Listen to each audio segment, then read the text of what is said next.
Muxtar Respublikanın bir çox bölgələrində çiyələk yetişdirilir. Zeynəddində yetişdirilən çiyələyin isə dadı, tamı bir başqadır. Mövsümdən əvvəl bazarları bu brend məhsulla təmin etmək üçün istixanada yaradılıb.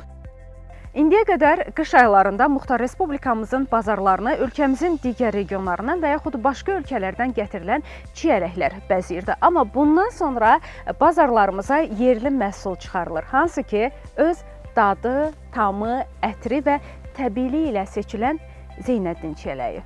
Əli və Polad qardaşlarının zəhməti ilə ərsəyə gətirilən istixanadan hər gün 25-30 kiloqramadək məhsul yığılaraq bazara çıxarılır.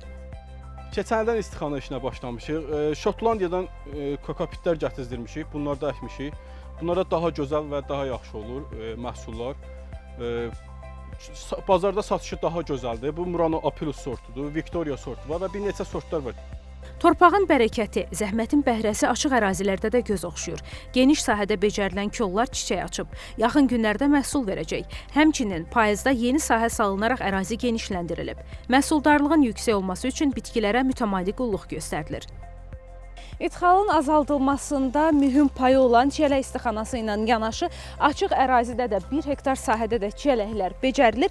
Bu məhsulda təqribən 10-15 gün sonra Naxçıvan bazarlarında alıcılara təqdim olunacaq. Tərkibi bir çox vitaminlərlə zəngin olan çiyələk zərif və incədir. Bu mənada becərilməsi, yığılması da çox diqqət tələb edir. Ən əsası isə təbiiliyi qorunur. Tam orqanik məhsul yetişdiririk, hər kəs tam rahatlıqla alıb yeyə bilər.